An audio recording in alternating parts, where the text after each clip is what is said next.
What's on, ladies and gentlemen? My name's Ross, I like games, and today we've got the full set list for Starter Deck 9, which shouldn't really surprise you. I showed you the full deck list Starter Deck 8 the other day. You're probably going to guess we had the full, probably yesterday to be fair. You're probably going to guess we had the full deck list of Starter Deck 9, and we do, and I'm delighted. So let's have a look at every card in here. I should say I did the translations here pretty much myself, although I did chat with the lovely folks over at onepiece-cardgame.dev for some of them, and the lovely Orange Samurai D on Facebook who checked with the lovely folks on the Discord for all of them.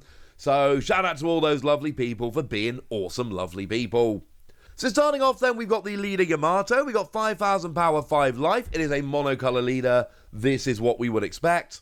And Don X1 on your opponent's turn, while your life area has 2 or fewer cards, this leader gains 1,000 power. Remember that the part of the thing that Yellow does, part of their hook, well, their biggest hook really, is that they manipulate life. They take life, they put extra life down, what we'd call recovery in Digimon. They look at life and put it at the top or bottom. They do all these kind of things.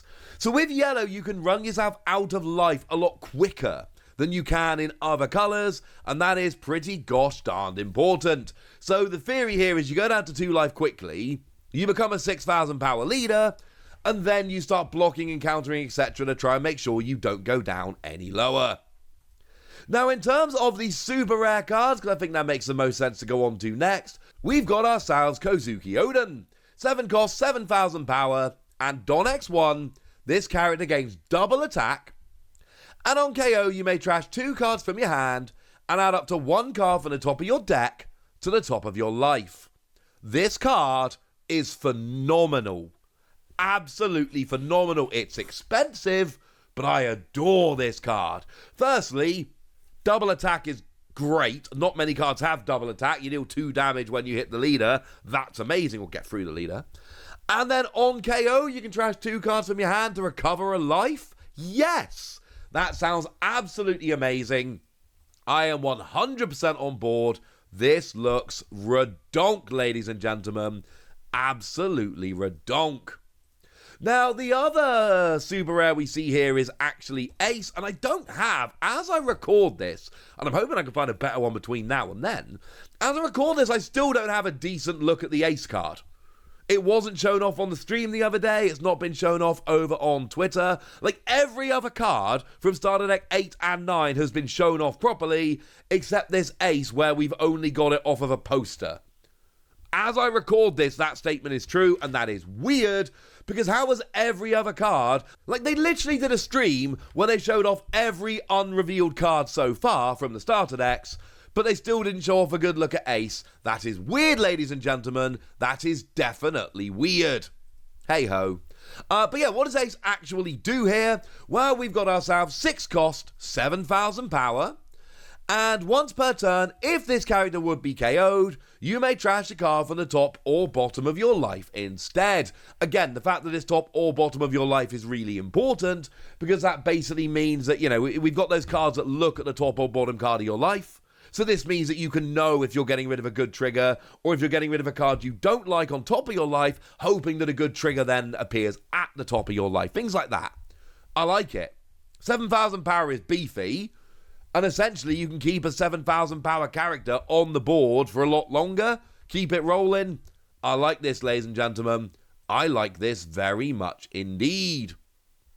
Now, we've got UZUKI Tempura here. This is one of the cards that was shown off just the other day. And what we've got here is 4 cost, 5,000 power, counter plus 1,000. And then we've got a trigger, rest up to one of your opponent's characters with a cost of 2 or less, and add this card to your hand. I like resting characters, I'm going to be honest with you. But then, by the same token, I'm not really sure this is that amazing. Like, it's a decent enough trigger, don't get me wrong, but it's just resting a character for a cost of 2 or less and then adding it to your hand. But when you play it, it's a 4 cost, 5,000 power character with no skill. Now, another way to look at it is you rest one of your opponent's characters for a cost of 2 or less and add it to your hand to use it as a counter, plus 1,000. That's alright, it's fine. But I don't know. I'm not bowled over by this card, I'll be honest with you, ladies and gentlemen.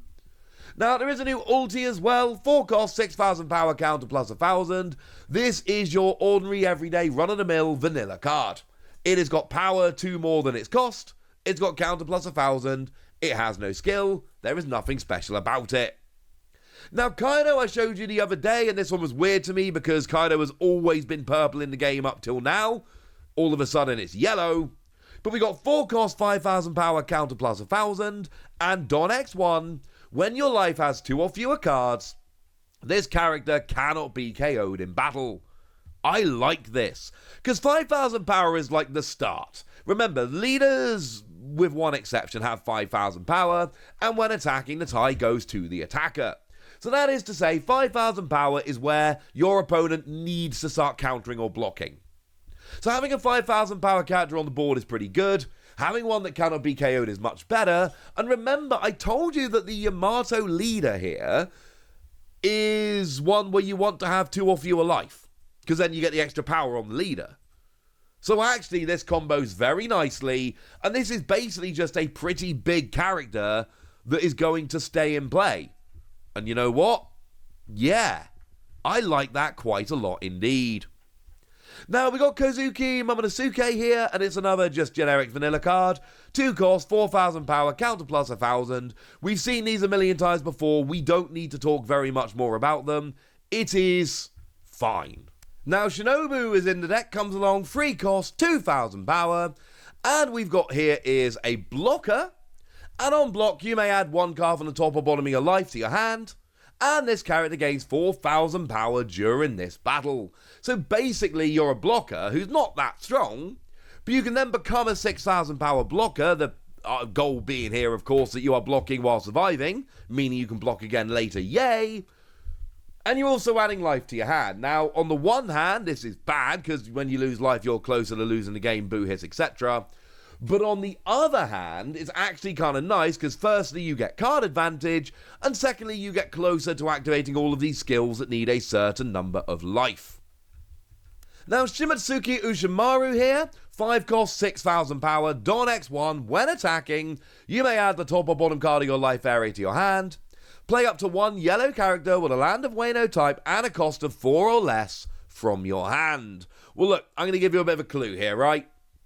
What we've got Wano Kuni underneath the character here. That basically means Wano, and then that is the kanji for country, or land, or, you know, that's what it means. So if you want to know which characters are Land of Wano, that is what Land of Wano looks like in Japanese, and you'll notice that a bunch of the characters I've been showing you here are Land of Wano. Weirdly not Kaido. Kaido is not, but then again, I told you Kaido being yellow was a little bit weird. But the vast majority of the cards in this deck are Land of Wano, and that means that you can play most of these 4 cost for free, and that is awesome. Put a Don on there, attack, play a character for free, that is wonderful. Obviously, you can't keep doing this the whole game, so you need to keep adding life to your hand, but we've talked about that. There are definite advantages to adding life to your hand. Now, another new character that we haven't had a chance to talk about before, so let's have a chat about them now. We've got Fugetsu Omusubi. Let's go for that. And we got a 3 cost, 4,000 power, counter plus 1,000, and as a trigger, KO up to 1 of your opponent's characters with a cost of 1 or less, and then add this character to your hand. Okay. That's alright. But it's kind of like the one I showed you earlier. It's fine, but I'm not sure it's particularly great. Like, I like KOing a 1 cost character, that's lovely, but by the same token, we're talking yellow here, not black, so there's not going to be a bunch of really low characters all the time. Sometimes it'll work, sometimes it won't, and it's a trigger, so if it comes out of your life when there isn't a 1 cost character on the board, ha, gutted. And then you add it to your hand, but if you play it, it's a 3 cost, 4,000 power vanilla character, it's not great. But then again, you can have it in your hand to use as a counter later on. And being able to KO a 1 cost blocker and then having an extra 1,000 power with which to counter, which really is the best case scenario here, that could be really good. But is it always going to work? I'm not 100% sure. Now, we had a Vanilla Monkey in the black deck. We've got a Vanilla Monkey in the yellow deck. Although people get mad when I call him Monkey. It's Monkey to Luffy, or Luffy. We've got a yellow Luffy. There we go. Free cost, 5,000 power, counter plus 1,000. It's a vanilla card. We've seen it before. I like the artwork. Yay. I don't know why Luffy gets a vanilla card in both the new starter decks, but he does. Cool, I suppose. Now, the first Yamato here, yes, there's more than one, is one we've seen before. This is the free cost, 3,000 power, counter plus 2,000. We do need some counter plus 2,000 in the deck, let's be clear. And we've got a skill, when attacking, you may add the top or bottom card of your life area to your hand, and this character gains 2,000 power until the start of your next turn. So basically, you become a free cost 5,000 power, but you got to pick up a life. Bearing in mind, we just looked at Luffy here, who is a free cost 5,000 power. But, and I know I put them both on the screen, but just to point it out, both the Luffy and both the starter decks are both free cost 5,000 power, counter plus 1,000. They are identical other than, color, which is kind of fun. But the point here is, do you really want to take a life just to go up to a 5,000 power character? Maybe. This seems more like one of those I need to take a life right now characters than taking the life is worth it characters. Although the counter plus 2,000 pretty gosh darn cool. But I said we've got two new Yamato, and we do, although the other is a vanilla character. 5 cost, 7,000 power, counter plus 1,000, you know the deal by now. But then we've got ourselves a couple of event cards, as you might expect. We've got Narikabura Arrow, a 1 cost card, and counter if your life has 2 or fewer cards, which remember in this deck is very much the goal. Give minus 3,000 power to one of your opponent's leaders or characters for the turn. And a trigger that lets you trash 2 cards from your hand and place a card from the top of your deck to the top of your life. I like this for the counter. I love this for the trigger.